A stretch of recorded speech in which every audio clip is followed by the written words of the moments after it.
Oh, hi! I didn't notice you there. I was, catching up on some reading. Did you know that the great fairies from Breath of the Wild don't have legs? Hi, I'm HMK. You might remember me from such Zelda videos such as Why Link is Silent, my retrospective, and of course, the problem with Zelda Wii U, back when Breath of the Wild was called Zelda Wii U. I haven't done a Zelda video in a while, and I'm really sorry for that, but you know, Kingdom Hearts. But I feel that time is passing over the torch back to Zelda. So, let's get back into it with Link's Awakening. That game is coming out very soon. With the video on why I'm really excited for The Legend of Zelda Link's Awakening for Nintendo Switch.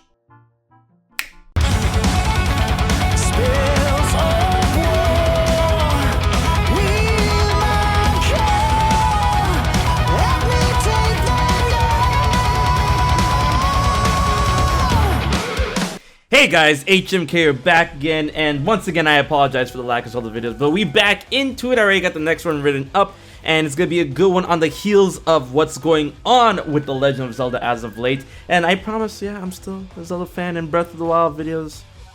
Yeah.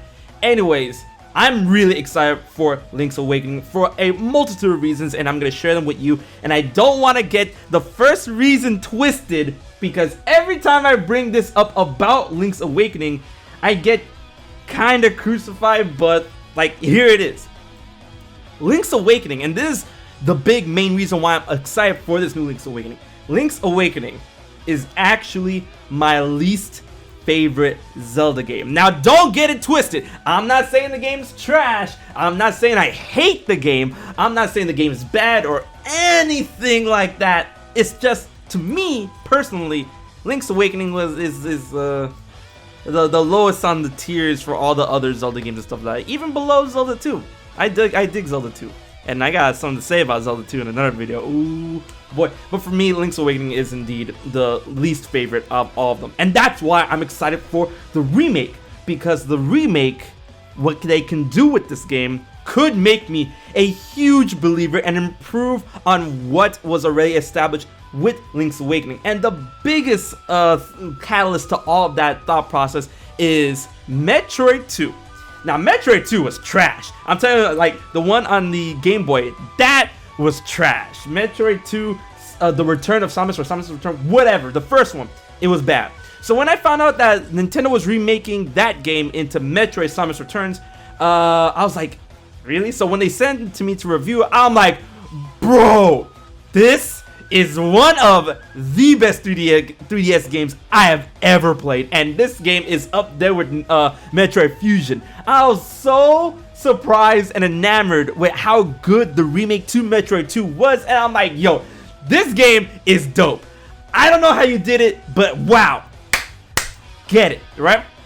So that thought process is like, if they can do something like that with Metroid 2, which I thought was trash, and now the remake was like so delicious, I am a believer of what Nintendo can do with Link's Awakening, especially since I don't outwardly hate Link's Awakening. It's just my least favorite. So I'm really excited for that. Now, when it comes to the art style, I know that has a lot of people divided, just like the Wind Waker days when we were expecting something from Space World back in the day when they showed us that tech demo, and then we got Wind Waker, and then that led to the development of Twilight Princess. You already know the whole spiel, but I understand more so this time around than the whole blow up that happened with the Wind Waker back in the day.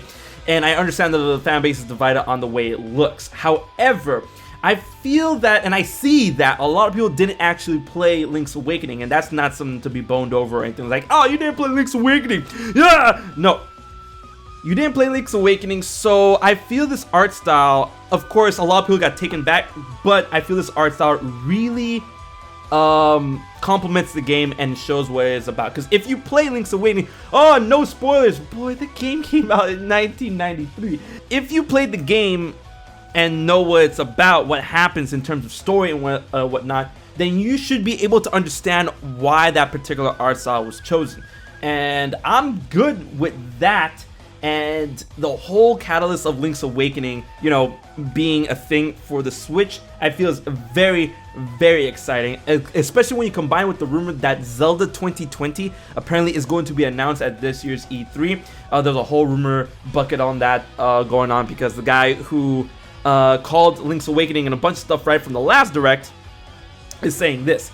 And if that ends up to be true, then of course this game could easily be the bridge game, you know, holding us steady for the next true Zelda game. And with Breath of the Wild being out before this game, 2017, 2019, we're going to get Link's Awakening. Breath of the Wild is still Zelda number 19, right? So this being the bridge game to hype us up, and since it's a remake, it's still not a Zelda number. Technically, Link's Awakening is Zelda 4.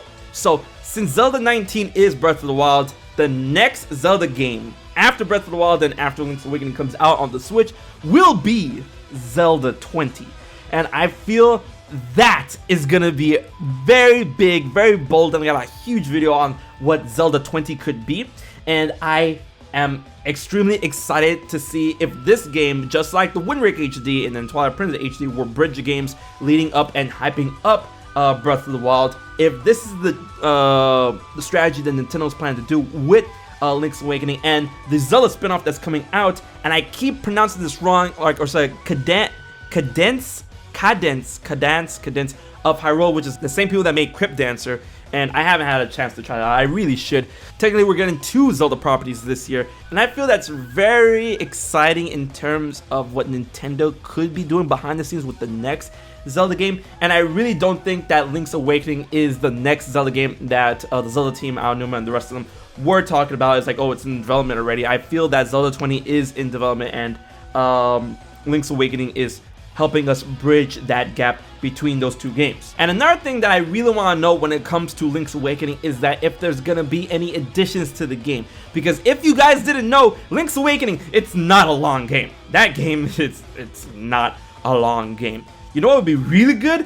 Hero mode. Bro, give me hero mode in Link's Awakening. That would be nice, especially since the original Link's Awakening had a perfect ending type thing, where if you went throughout the whole game not taking damage, you get the perfect ending. So let's see who's gonna get that perfect ending, and let's see if there's any hero mode plus perfect endings that's gonna be added to the game. So what additions could be part of Link's Awakening? And another thing that I'm hugely excited for when it comes to the overall package is that, if you didn't know, if you didn't play Link's Awakening, that game actually, when you think about and see what you go into when it comes to Link's Awakening, that game is fucked up.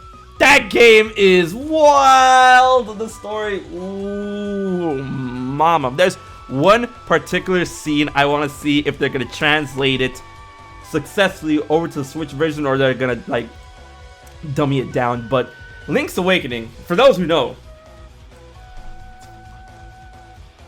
yeah, so I'm excited, and that's the reason why I'm excited for Link's Awakening's remake, which is supposedly gonna drop this year. And I don't think it's gonna be delayed, because I mean, 1, it's a remake, 2, it's not a big game, it's not a long game, but at the same time, what they're showing off, the art style is built from scratch, but it doesn't seem very taxing or hard to do. But I'm not a game developer, so I can't talk and all that good jazz. I just want to see when this game is going to come out, and if Zelda 2020 is going to be announced at E3. But at the same time, I think it might not happen, because, you know, no, you know what? It could happen, because I was gonna say that it was gonna cannibalize the if Zelda 2020 was gonna be announced at E3, it's gonna cannibalize the hype for Link's Awakening, and I don't think that's gonna happen. But at the same time, that's a different situation, because they did announce Triforce Heroes during the time when they were hyping up Breath of the Wild. But Triforce Heroes is definitely not a game that was gonna cannibalize the hype for Breath of the Wild. So, what do you guys think? At the same, and you know, whatchamacallit, Ocarina of Time 3D and Skyward Sword came out in the same year, but at the same time, they're on different systems, so